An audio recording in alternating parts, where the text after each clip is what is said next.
ಅದನ್ನ ತಗೊಳ್ತೀನಿ. ಈಗ ಒಂದು ನಿಮಿಷ ತಡಿ ಫಾರೂಕ್ ಅವ್ರು, ಒಂದು ನಿಮಿಷ. ಧನ್ಯವಾದಗಳು ಸರ್. ಯಾವುದು ಓಕೆ ಬಂದಿದೆ ಫಾರೆಸ್ಟ್ ಮಿನಿಸ್ಟರ್ ಬರ್ತಾರೆ, ಇವ್ರು ಮುಗಿಲ್ಲ ಅಂತ ತಗೋತೀನಿ. ಇದು ಮುಗಿಲಿ. ರಾಜ್ಯದ ಕರಾವಳಿಯಲ್ಲಿ ಅತಿ ಹೆಚ್ಚಾಗಿ ಮಾತನಾಡುವ ತುಳು ಭಾಷೆಯ ಸುಮಾರು 2400 ವರ್ಷ ಕನ್ನಡ ಸಂಸ್ಕೃತಿ ರೀ.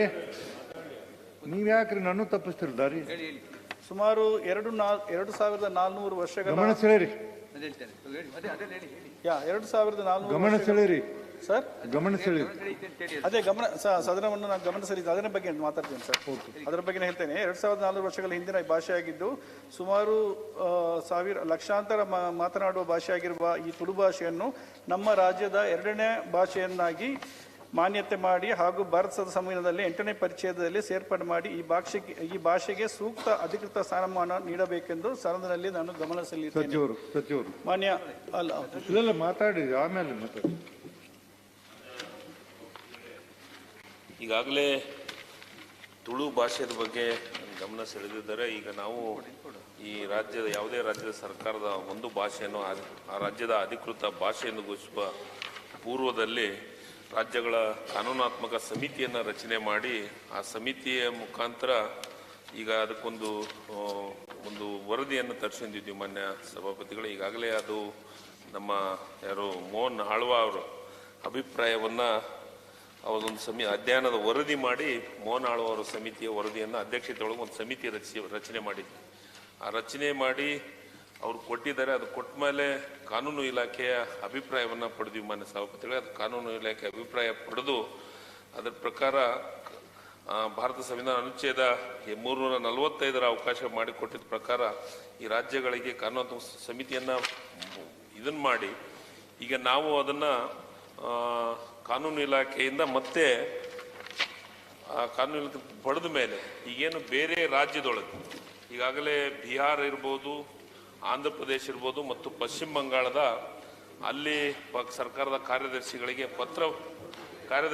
ಪತ್ರವನ್ನು ಬರೆದು ಅದರ ಉತ್ತರವನ್ನು ನಿರೀಕ್ಷಿಸಲಾಗಿದೆ ಮಾನ್ಯ ಅಧ್ಯಕ್ಷರೇ. ಆದರೆ ಆ ಉತ್ತರ ಬರೋದು ಬಹಳ ವಿಳಂಬವಾಗ್ತಾ ಇರೋದ್ರಿಂದ ಅದಕ್ಕೆ ನಾನು ಈ ಸತಿ ಒಂದು ನಿರ್ಧಾರವನ್ನು ತೆಗೆದಿದ್ದೆ ಮಾನ್ಯ ಸಭಾಪತಿಗಳು. ನಮ್ಮ ಅಧಿಕಾರಿಗಳ ಒಂದು ತಂಡವನ್ನು ರಚನೆ ಮಾಡಿ ಕಳಿಸಿಕೊಟ್ಟು ಆದಷ್ಟು ಬೇಗನೆ ಆ ವರದಿಯನ್ನು ತರಿಸೊಂದು ನಾನು ತುಳು ಭಾಷೆ 2ನೇ ಭಾಷೆಯಾಗಿ ಅದನ್ನು ವರದಿ ತರಿಸಲಾರ್ದ ನಾವೇನು ಮಾಡೋಕ್ಕಾಗಲ್ಲ ಮಾನ್ಯ ಅಧ್ಯಕ್ಷರೇ.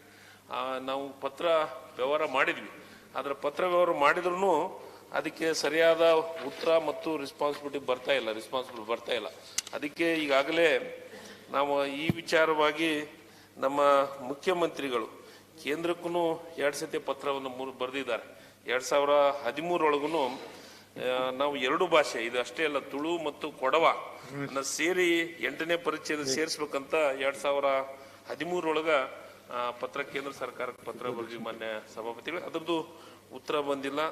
ಮತ್ತೆ ಈಗ ನಾವು ಅದರ ಜೊತೆಗೆ ಪತ್ರದ ಜೊತೆಗೆ ನಾವೇನು 345 ಪ್ರಕಾರ ಈ ಕಾರ್ಯವಹಿಸಬೇಕಾಗಿದೆ. ಅದಕ್ಕೆ 3 ರಾಜ್ಯಕ್ಕೂ ನಾವು ಪತ್ರ ವ್ಯವಹಾರ ಮಾಡಿದ್ವಿ. ಪತ್ರ ವ್ಯವಹಾರ ಆ ರಾಜ್ಯದಿಂದ ನಮ್ಮ ಪತ್ರ ವ್ಯವಹಾರ ಆಗ್ತಾ ಇಲ್ಲ. ಅದಕ್ಕೆ ನಾವೊಂದು ನಿರ್ಧಾರವನ್ನು ಮಾಡಿದ್ವಿ.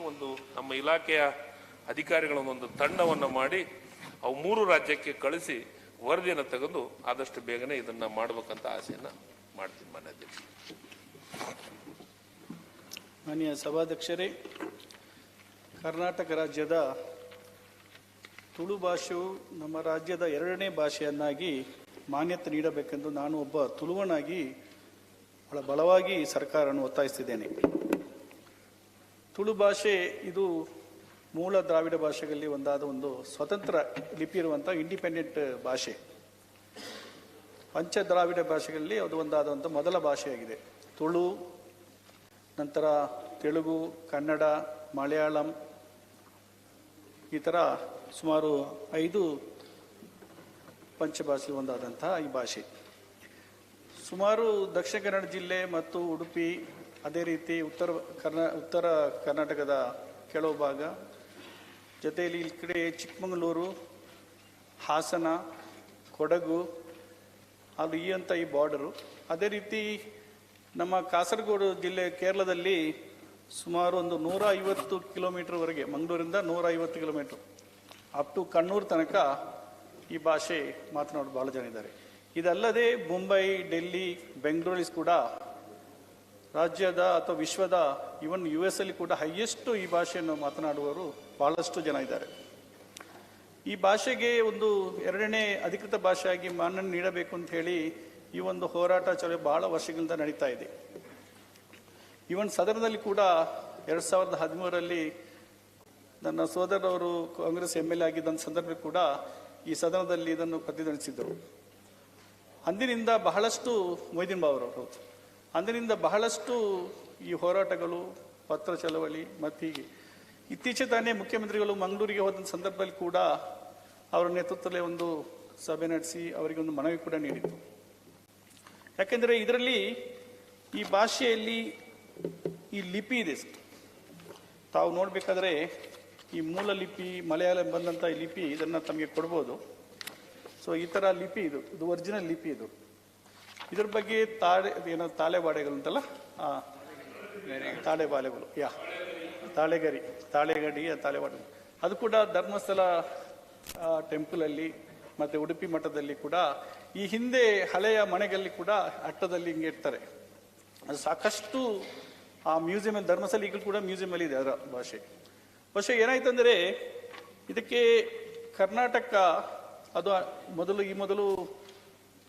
ಈ ಭಾಷಾ ಪ್ರಾಂತ್ಯವರಾಯ್ತಲ್ಲ, ಭಾಷಾ ಪ್ರಾಂತ್ಯವಾಗುವಾಗ ಕನ್ನಡ ಕರ್ನಾಟಕಕ್ಕೆ ಹೋಯಿತು, ಮಲಯಾಳಂ ಭಾಷೆ ಜಾಸ್ತಿ ಮಾತಾಗಿ ಕೇರಳ ಹೋಯಿತು, ಹಾಗೆ ತಮಿಳುನಾಡು ಮಾತನಾಡುವವರು ತಮಿಳು ರಾಜ್ಯಕ್ಕೆ ಹೋದರು, ತೆಲುಗು ಮಾತಾಡೋದು ಈಗ ಭಾಷಾ ಪ್ರಾಂತ್ಯ ಹೊಡೆದಾಗ ಈ ತುಳು ಭಾಷೆ ಏನಾಯಿತು, ಕರ್ನಾಟಕ ಮತ್ತು ಕೇರಳ ಡಿವೈಡ್ ಆದ ಸಂದರ್ಭದಲ್ಲಿ ಇದಕ್ಕೆ ಮನ್ನಣೆ ತಗಲಿಕ್ಕೆ ಅಲ್ಲಿ ಅದು ಉಳಿದಂಗೆ ಪರಿಸ್ಥಿತಿ ಬಂತದು.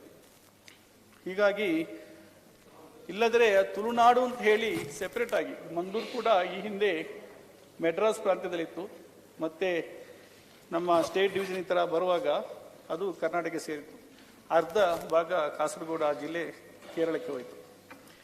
ಅಂದಿನಿಂದ ಬಹಳಷ್ಟು ವರ್ಷಗಳ ಹಿಂದೆ, ಈಗ ನಮ್ಮಲ್ಲಿ ಈ ಹಿಂದೆ ಇತಿಹಾಸ ಏನು ಹೇಳ್ಬೇಕಂದ್ರೆ ಎಲಿಮೆಂಟ್ಸ್ ಆಫ್ ಸೌತ್ ಇಂಡಿಯನ್ ಪ್ಯಾಲಿಯೋಗ್ರಫಿ ಅದು 4th to 17th century. ಅವಾಗ ಒಬ್ಬರು ಸೈಂಟಿಸ್ಟ್ AC ಬರ್ನಲ್ ಅಂತ ಜರ್ಮನಿ ವಿದ್ವಾಂಸರು 1874ರಲ್ಲಿ ಈ ಪುಸ್ತಕದಲ್ಲಿ ತುಳು ಲಿಪಿಯ ಅಕ್ಷರಮಾಲೆಯ ಒಂದು ಚಿತ್ರವನ್ನು ಪ್ರಕಟಿಸಿದ್ದಾರೆ. ಅದು ಇನ್ನೂ ಕೂಡ ಇನ್ನೊಂದು 140 years ಓಲ್ಡ್ ಒಂದು ಇತಿಹಾಸ, ಅದು ಎಲ್ಲ ಮೆಟೀರಿಯಲ್ ಇಲ್ಲಿದೆ. ಜೊತೆಯಲ್ಲಿ ಇನ್ನೊಂದು ಅವರು ಮತ್ತೆ ಗೌರಿಶಂಕರ್